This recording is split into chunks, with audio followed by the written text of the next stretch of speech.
Hello there guys and welcome back to the channel. So we are back again with another Alliance War video. I believe this is War 5 if I'm not mistaken, and so far New Nation is 2-2. So we haven't had the best start of the season, but obviously there's still plenty to play. However, unfortunately the matchmaking is really putting us through the ringer. We're going from GT40 to TCN to JA in like one after another, which well basically means that yeah we have had a very good schedule at the beginning of the season. So that being said, obviously JA is very capable Masters Alliance, top 3 level alliance, and well, they have beaten us plenty of times. We have beaten them plenty of times, and with how we are playing, there was a good reason to be worried. However, in this war, I am gonna go pew with CGR. So I do have Warlock, I do have Archangel, and the CGR. Most of the fights will be CGR, but each champion does get at least a fight. And in this war, we also used a bit different strategy where we held back one side of the map until the boss was down, and then cleared that side without the global active. So my fights, effectively all of them, are without global, so that obviously makes it even easier. And here we are. So we're going to be boosting up, starting on path 9, and we're going to be putting up basically the big boy boost. These also kind of came in handy after the war fight, because I was kind of like quietly over the weekend grinding away for Adam Warlock. So after I finished my war fights, I did use the fact that I'm kind of like boosted up to the gills. And we're obviously going to be bringing in some cosmic boost here as well. And since it was a very close war, obviously we're putting up the invulnerability boost just as a precaution, because something goes wrong. Better to have it not rather than not to. Now, typically when I go to this hazard shift lane, in most cases, I end up using half a recoil tree, but I already had a full recall setup here due to arena grind, and I figured it might as well just go through with the full setup, because after that level 2, obviously the standard CGR rotation, parry heavy, finish with light, finish with medium, we see that there's like 1% health remaining on that storm. So I will use a couple of potions because of it, but fine. And next up, Professor X. I could probably use Warlock for this fight as well, but we're just gonna go ahead with CGR. So here, the more annoying thing is the indestructible one, feat of indestructible one. So whenever I reach 1 bar of power, he is going to go indestructible. However, obviously, because CGR has awakened ability and he can nullify that indestructible because it is an actual buff, well, that's exactly what we're gonna do. Now, one mistake I made here is I should have went for a light combo finisher, because I am going to start missing here as I was kind of rushing and I shouldn't have. So I did make a teeny weeny mistake. So now I figured that I might as well wait out the poison phase in its entirety.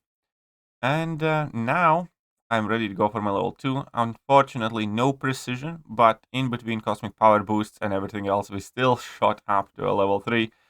And with the Damnation active, well, this is well overkill. So he had 8% health remaining at the time I threw my level 3, and we can see that level 3 hit for a lot of damage, because that will be the biggest hit here, and it was like 132k. So that level 3 alone could have pretty much taken out that Professor X. So yeah, Professor X got nuked into the oblivion.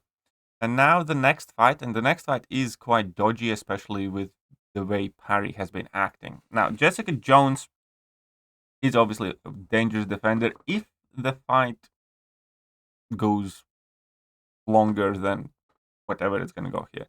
The problem here is if I miss a parry, whatever I do, I must not dex. And that's kind of like the critical point, because if I do dex, we're going to activate Masochism over time, which can make Jessica Jones unblockable, and then obviously there will not be much I can do. So the key point here in this fight, if you are using Archangel, is not to dex. Also, a teammate of mine activated White Magneto guidance pre-fight here for me to improve my ability accuracy. And I did not take off Liquid Courage Double Edge for this fight, because I figured even though I'm going to give her 2 of her debuff charge things, with having both debuffs active on me, at the same time, due to the increase in damage from Liquid Courage Double Edge, I should be able to close this fight out incredibly quick. And here we can see that I have 2 neurotoxins and a few bleeds, and she is already completely melting. Now, ideally, I do not want her to use any special attacks here either. And here I do let go of my block, but I do have 5 neuros on her, and that pretty much finished the fight. So this is a scary fight without a doubt, but it was also a 20-second fight with Archangel running Liquid Courage Double Edge full boosts. So if you get out of there quickly, which was the plan, everything was fine. Now we're going to be going up against Infamous Iron Man. We're going to be using CGR yet again. And here the only problem in this fight is that I can glance whilst he has an armor up active, and he starts the fight with an armor up. So as soon as I drop my level 2, I will be fine, but before that, I cannot rely on any of my judgments activating. Primarily activated that Power Start 1 boost for the next fight, but it will kind of work fine for this fight too, just to give me more power. Now we can see that we have Armor Break active, sweet, we're not glancing anymore. I finish a combo with medium to go for my final judgment, and the second level 2 is well overkill to put that Infamous Iron Man absolutely in the ground.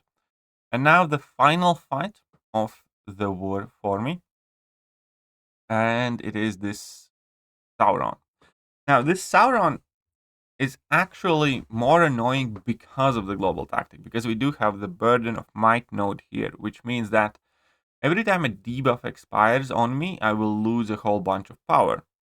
Now, Warlock normally would be able to play around that node just fine, because only way you can have a debuff expire or buff expire on you is if you dex. But if you play it carefully, just parry heavy, in theory, I should have been perfectly fine.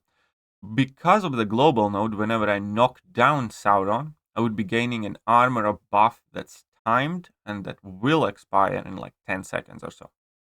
Because of that, if I start the fight like you normally would want to against Sauron with parry heavies, I will basically never have any power and will never reach level 2.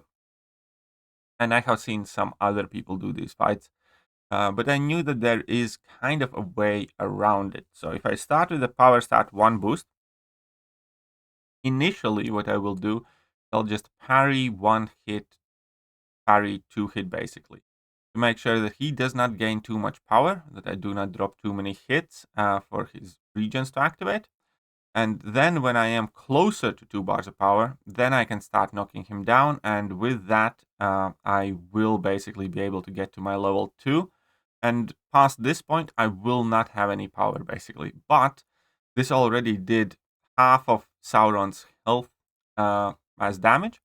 And now the heavy attacks, obviously with the 2 armor breaks, were hitting harder as well, so that significantly helps me finish my fight. Now, there is a risk to this strategy, because if Sauron had gained more region effects, here we can see that he's at 8, he would have went unblockable due to one of the nodes. So I did have to pay very close attention to how many regions Sauron has triggered total. But because I did play this slightly differently, how most people do, I was able to finish it off also quite a bit quicker due to the fact that I did get to my level 2, cornered Sauron, and then I just needed to drop like 4 or 5 heavies at the end.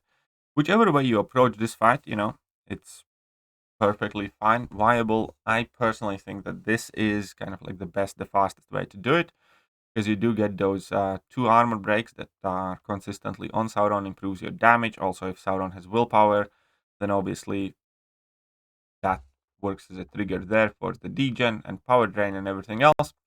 And that was basically my war here.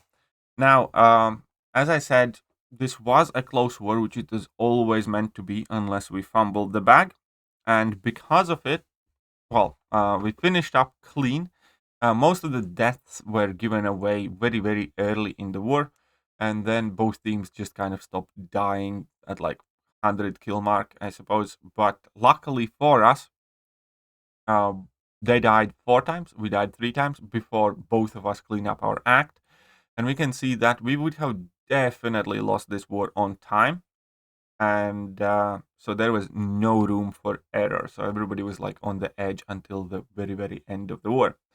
However, thankfully, we didn't do too awful. I think we have our BG did not die a single time, so that was our first BG3 donut this season. We did not get KO'd at all, but this was also our second best war performance with 3 deaths this season, which is quite unfortunate because yeah, we haven't been doing too great so far. But despite that, now we are 3-2.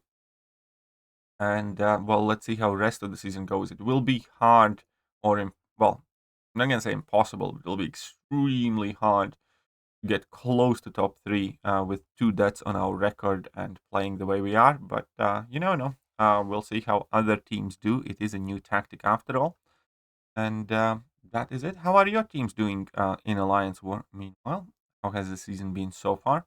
And what's the average death your team gets? So I'm quite interested in that. But yes, that will be it for this one. I hope you guys enjoyed it. And if you did, hit all the good buttons. Don't forget to like the video on your way out. And I will catch you guys soon. Bye.